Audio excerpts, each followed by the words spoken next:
Today we have Daniel Ralsky from Satchel and Page joining us in the Button Up podcast to hear all about starting a leather company. I'm very excited to talk to you, Daniel. How are you? Doing well. Happy to be here. My background, and if anybody has seen my videos on Satchel and Page, is I found your Kickstarter when you first started Satchel and Page, and I still use the briefcase that I bought back then. But I want to go even a little further back, and so you can talk about the map case and that sort of thing. But talk about where you grew up and how you came to start your company. Yeah, so I grew up in Chicago suburbs. Um, Went away for school, went down to Austin, which is where I started Satchel and Page. I was in consulting for most of my career. I got my MBA, and I was doing a lot of like oil and gas strategy consulting. I didn't really have like much of a passion for it. And in 2011, I got laid off from my job, and it's kind of at a crossroads of what to do. I always wanted to do my own thing, and I was kind of 2011 e-commerce was kind of taking off. Seemed to like be gaining momentum, not where it is today, but and so I saw like the men's accessories market as a good opportunity. So I started Satchel and Page like kind of as a side business, right? I was still doing like some project consulting work on the side, and I kind of already had the idea of like going into bags, but I was back home in Chicago, and I was kind of my grandfather had just passed away. We were going through some of his old things, and he was in World War II, and I noticed this like his old map case from World War II. So that kind of gave me a light bulb of like how to focus more in the bags. Before then we were kind of like dabbling in wax canvas. We were really not like sure our focus. And that from that point, we kind of moved to like a lifetime warranty, vintage inspired, designs kind of model. What kind of bag were you carrying at the time? What was I carrying? I was carrying like a Briggs and Riley bag, for consulting, like one of those nylon black bags. Okay, it's still a pretty good brand though. Yeah. It was okay. It's just like everyone kind of has that when you're at the airport. Briggs and Riley or Toomey. Yeah. You take your pick. Yeah. So you find the map case, and then what starts you even further there? Yeah. So I found the map case, and then we decided, before then we were just doing like it was really just a side business. We were making like wax canvas bags. We were making them here like very low quantities. And then I found the map case, and then I decided like to redesign the entire collection, and come out with like 4 new styles, all leather, at a higher price point. And then the idea was to launch them on Kickstarter. I'd seen like other brands kind of get their start. And there was just a huge, back then, if you launched a product on Kickstarter, you could just, if it was well presented, it could kind of take off on its own. Now it's like just becoming like a Facebook ads competition.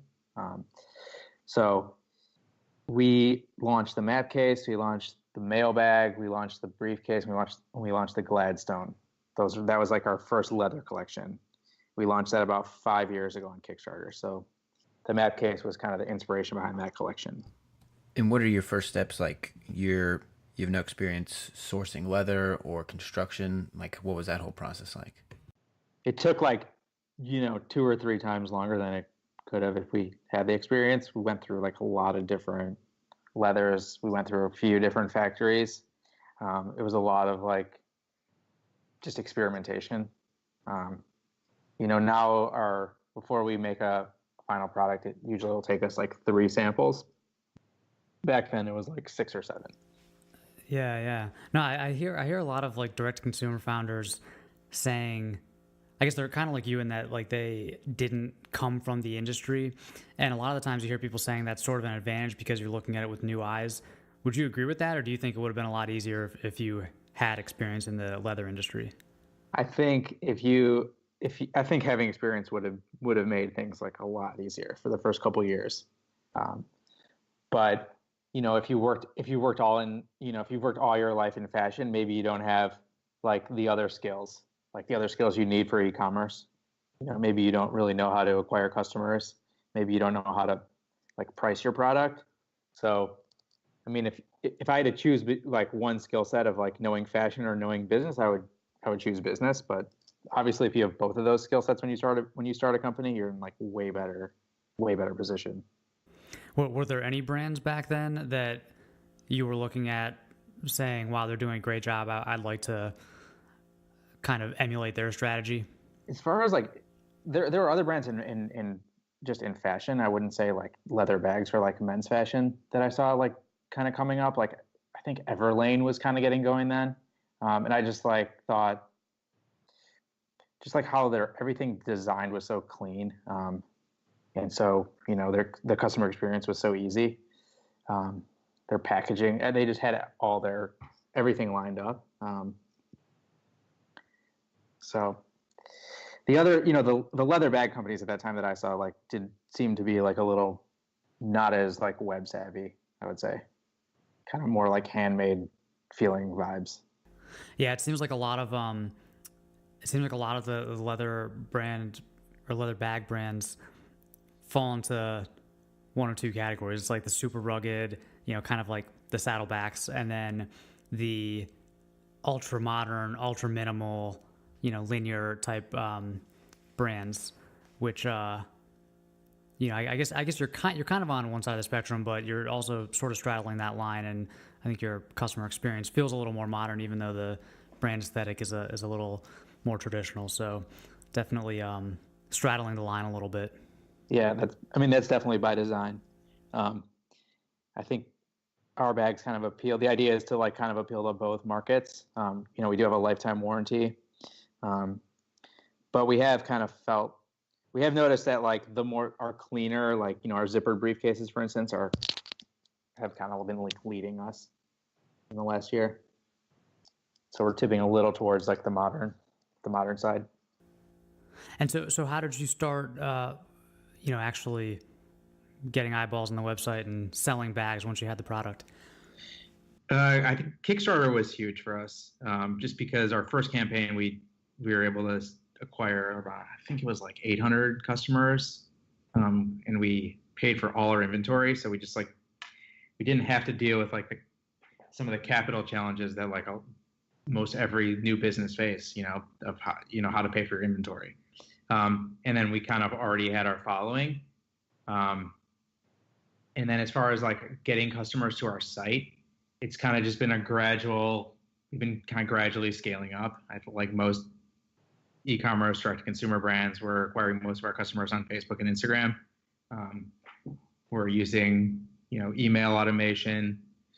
We're using, retargeting on the Google network. We're doing a little bit of influencer marketing.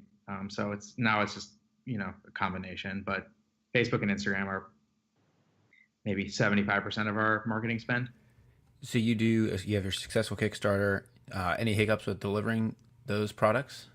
Fortunately, nothing too crazy. Like, you hear some Kickstarters are like, they just become disasters. I mean, we were delayed, I would say maybe like a month or two, which is almost like expected by the Kickstarter community. They're super patient.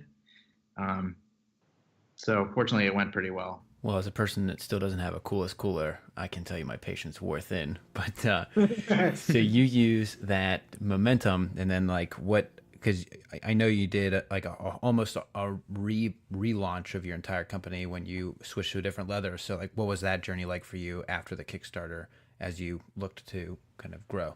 Yeah, and this is kind of like taking back to like Brock's question before, is like, would it have been better to like kind of know more what we were doing? And so like this is like it took us a couple years to like get our product to the point where we're like exactly how we want it. And the leather was the big kind of the big stepping stone.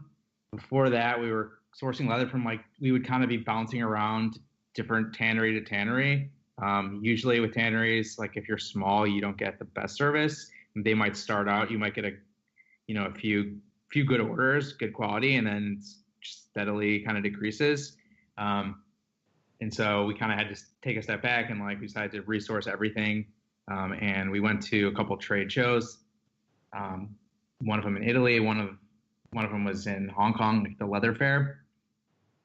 And we got, I would say, like 8 different sample hides from Italian suppliers. And in Italy, the tanneries they're a lot smaller than in other places in the world. So, the tannery we work with now is only 15 people. It's like the perfect size for us because they can easily handle our capacity. They can scale with us, but they're small enough that they actually care. And our leather is very difficult to make. It's very natural, so there's a lot of variation. So it's critical that the tannery is very vigilant at every step.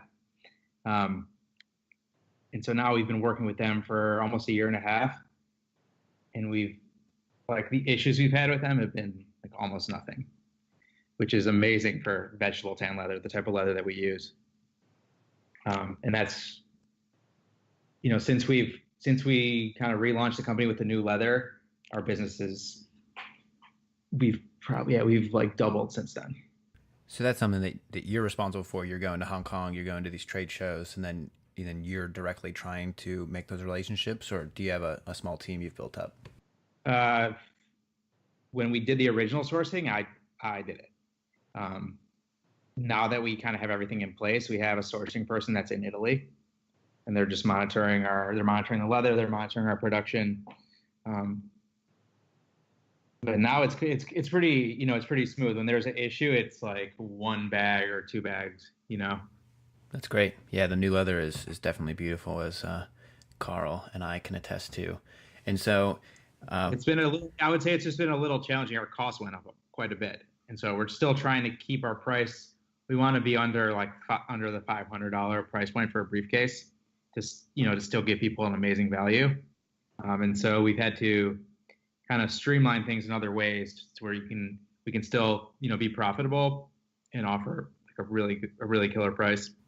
Yeah, because you do sit in an interesting spot between there's like the very small like single person shops that are doing leather, and then there's like the huge companies, and then there's like it's almost the opposite of a bell curve of companies that are like your size that are doing like this type of leather, and I think that's very interesting.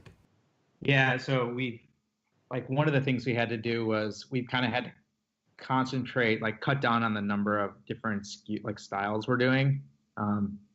I know I think we talked about this. Like we were making leather jackets, which got great feedback.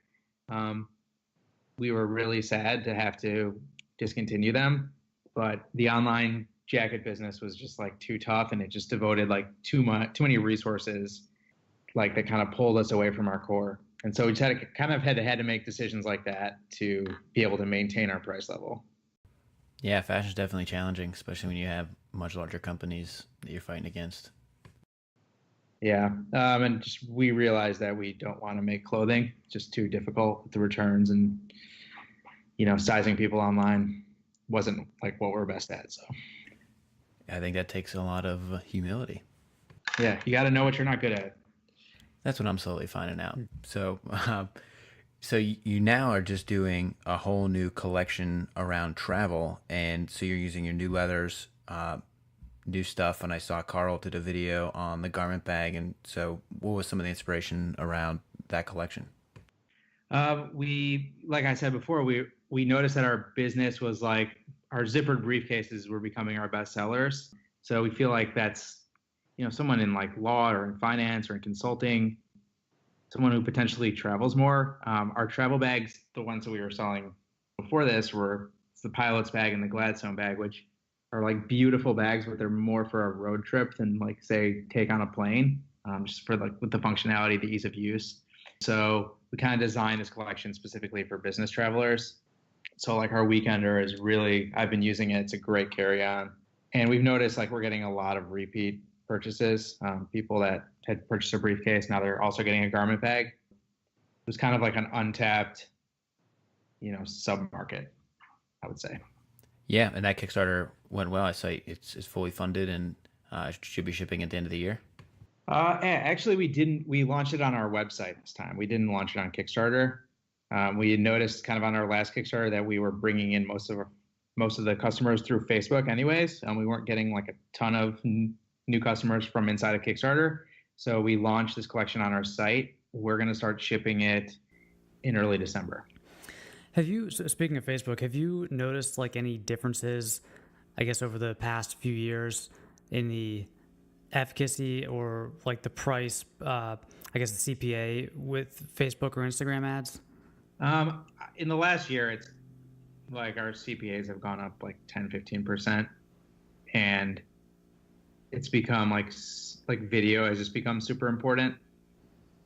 And so the one ways that we've been able to like keep our CPAs down is just we've had a few ads that have like done really well, and so we've doubled down on those ads, and so when they appear in someone's feed, like there'll be, like 50 or 60 comments, thousands of likes, and so when you have an ad like that, it's kind of been like social proofed, and so those type of ads still convert really well. Did I answer your question? Yeah, it did. I've just been hearing a lot, I guess, reading articles and stuff about how, Facebook is kind of the new middleman, like, replacing retailers as the middleman, and that some direct consumer brands are having trouble using it in the same way that you could 3 years ago. I guess that maybe it's no longer like the holy grail that it used to be, but it sounds like it's still working out. You really just need ads that like are going to get a really high click-through rate. Otherwise, yeah, if you're getting a 1% click-through rate or a 2% click-through rate, it's like you're paying, instead of paying like 80 cents, I don't know, you're paying like $1 something. So yeah, you just really need to have like really good ads. You need to have a good offer so where you can convert. It's just not as easy as it was. And have you guys always handled like the creative and the copy and everything in-house, or do you use an agency? We have used an agency before, but we found that like for what we're spending, the agencies like don't really make sense for us, and we're getting better results doing it on our own. Now, if we were spending, $200,000 a month, then it would make sense to use an agency. But at our level, we've had better results than agencies. We do have like, as far as the creative, we do have like a photographer and a videographer in-house, but we also work with like outside people. Nice. Yeah, I definitely noticed the photography. You guys have a very recognizable but unique look and feel, and it's not, it's not an Everlane. Like, it's not the kind of what you see a lot these days, that super clean, minimal. I don't know, it just has a slightly different aesthetic, but it's still modern. So I think that's a really good. To me, that seems worth investing in, having your own aesthetic that kind of sets you apart from, the millions of Kickstarter brands out there. Yeah, I think you're 100% right. I think it's like the second, outside of the product, it's the second most important thing, your aesthetic. And it's actually interesting. Our the person that does our photography, he was a customer before, like, working for us. He loved the product, and he reached out and he offered to, we did a photo shoot for barter, like the first like real photo shoot we ever did. And since then he's come on and he's like working for us full time. Nice. That's awesome. Yeah. We've noticed like the most successful kind of relationship we've had have been like people that have just like really been into the brand, and they've reached out to us. It's just kind of taken off. It's all about that product, all about that great stuff. So Daniel, we do a rapid fire segment where we just throw a couple of questions at you, just looking for quick one-word answers. You ready for that? Yeah. One-word answers. Okay. What short one-word answers for the most part. So Oxfords or Brogues? Alfred's. Morning shower or evening shower? Both. Oh, your favorite Bond actor? Morgan. No, what's his name? Connery. Connery. Spring, summer, or fall, winter? Fall. Navy suit or charcoal suit? Navy. Loafers or sneakers? Loafers. That's great. I thought you would throw a curveball in with boots. And then I should have. Yeah. Getting into the shower and you want to like pump yourself up for the day, what song are you listening to? gonna go with like a Gimme Shelter, Rolling Stones. Okay, nice classic pick. Yeah. So actually, that's good for the rapid fire. But I guess my last question would just be like, what are some of the brands that because you're very much in the D2C space, like what are some of the brands that you're excited about or you think are doing some great work? I would say like these are the usual suspects, but I would say, Away Travel is just killing it. Taft their content is amazing. It's different. They have like their own vibe and their own feel. They seem to be doing really well. I'm a fan of, this is just like an easy pick, but I'm personally a fan of Bonobos, their clothes and their price point. I think it's like a really good, value for the quality. It's super easy to shop there. Did we talk about any other ones? I'm trying to think. Just Briggs and Riley. Oh yeah, obviously Briggs and Riley. Shaking up the industry. Yeah, I agree. I've always been a huge fan of Bonobos. Taft, I got a pair of their Chelseas that I really like, and so those are great picks. But thanks for coming on the podcast today, Daniel. People can check out Satchel and Paige, the new travel collection coming out very soon, and I think I'm gonna have a video on that because the garment bag is pretty sweet that Carl showed off. So I'm looking forward to checking that out. And besides that, you get any cool stuff you're working on for next year? Yeah, we're gonna come out with some camera bags. That's our next project. I think that's a big opportunity. Yeah, we don't feel like there's anything out there that's like inspiring, and so we're really excited about it. It should be. We're working on our designs. We're hoping to launch like next fall, like a year from now. Oh man, sign me up. All right, there's a teaser for you. Yeah. Thanks for having me, guys. Yeah, thank you. Thank you. Thank you for listening to the Buttoned Up Podcast, a collaboration between John Shanahan of The Cavalier and Brock McGough of Modest Man, and we will see you next week.